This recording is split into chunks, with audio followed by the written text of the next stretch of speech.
Okay, so in this lesson, I'm going to talk to you about the cold call strategy, the keys to success. So here is how we're going to get businesses interested. In order to be successful with cold calling, you will need to understand a little bit about psychology. Now, contrary to popular belief, it's not about being bold and annoying. Confidence is great, but it's not about being bold and annoying, and even if you're not that confident yet, we can work on that. It's not even about being super polished and perfect. That can actually bite you in the butt. If you sound like someone just pulled a string and you started talking, then many times people will just say, oh, it's a sales call, and hang up. What I've actually found is some of my students that have stuttered or maybe had a little bit of a speech impairment, they actually did really good because people were actually listening to them on the phone. There was a little bit more empathy for them. If you have a strong accent, that's okay. Just go with it. It's about understanding how the brain works and who you're talking to more than anything else. Now, see, the reason I say understanding who you're talking to is because many times people, when they're cold calling, their whole goal is to get around the gatekeeper, go around the gatekeeper. See, I'm not really into that. It's great, and if someone wants to give us to the decision maker, that's great. But we want to go through the gatekeeper. What that means is I would rather have a clear, concise message and call and just talk to the person who answers the phone with the same message and do that based off a volume.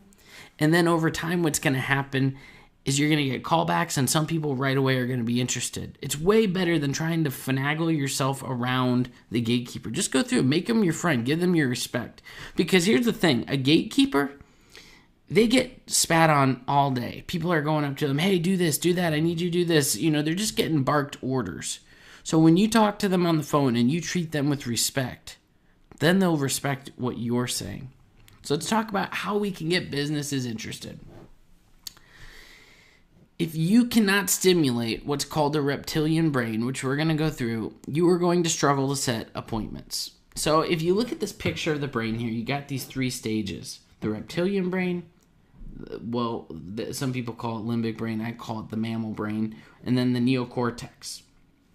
Basically, you have the part of your brain that needs to be shocked, fear, celebrity, anger, adrenaline. It's the part that gets you interested in something. If you're not tuned into something, you just won't be able to get their attention. You can't even get them emotionally involved if they're not interested. I'll give you an example. Let's say, for instance, you're scrolling through your news. Actually, let's say someone's talking about me in a conversation to you, and you have no clue who I am.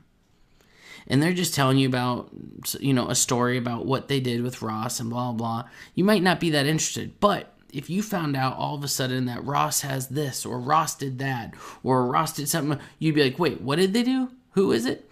You have to get them interested. Oh, he was on Shark Tank. Oh, wait, who was it? Just think, I was not on Shark Tank, by the way, but I'm just giving you an example of when you add something that's kind of got that element of wow to it. That's what gets people interested. I tell people to imagine this. Imagine that you're looking at those alligators in Florida, how they kind of get set up by the water, and they all look so still. They're baking in the sun. That's a reptile. How do you get one of them interested? They're not even moving. They're just sitting there still. They either get hot and they get in the water, but usually it's if something scares them, or if something makes them a little bit intrigued, or if they're hungry. Like, there has to be something specific that gets their attention. Otherwise, they're just sitting there. You've probably seen that. It's the same way. So you got to either give them something that they want, show them a contrast, or you want to, and I like to give them something they want, or you can use it by fear. But I'm not a big fan of fear unless we're trying to attain a client that we've already lost. But that's a completely different story. So I'm going to give you guys an example. If right now you're struggling with weight loss and you see this picture and someone says, I struggled to lose weight after I had my first child. Probably wouldn't talk deep if they said that because it'd be a woman. But all it took was one change and I was back to my pre-birth weight.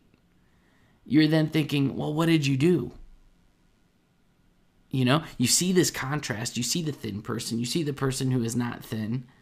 And you think, well, what did they do if all they did was change one thing? You're intrigued. You see contrast. You want to know how they did it. What that is there's a release of adrenaline. That's the actual emotion, the chemical that's being released in your brain. You got a release of adrenaline, and now you are looking for a serotonin release. And dopamine is what gets you there. It's a feel-good hormone.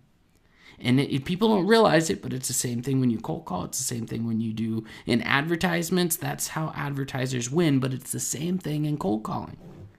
So when adrenaline is released in their minds, they're looking for this feel-good hormone. They're searching for it. They want to know the answer. Now, the gatekeeper might not, but we're trying to get the gatekeeper to relay the information to the decision maker so that the decision maker wants to know. I used to work at an orthodontic practice, and I would say someone called and there was something I thought was interesting. I'd walk back and I'd talk to the doctor. I'd say, hey, real quick, so-and-so just said this, this, and this. Are you interested? And so I always think when I'm cold calling, if somebody swings around the corner and asks the person, hey, I just got a call and they said this, this, and this, what words, trigger words, would they say that would get that other person interested? And when you nail that, you start getting tons of people calling you back and setting appointments. Nothing wrong with the callback game. So this is how advertisers get you to take action, by basically trying to say, hey, listen, I'm going to release this adrenaline. You're going to want to know the answer, but I'm not going to give you this answer unless you give me what I want. For you guys, what is that? An appointment, because you get paid based off of appointments.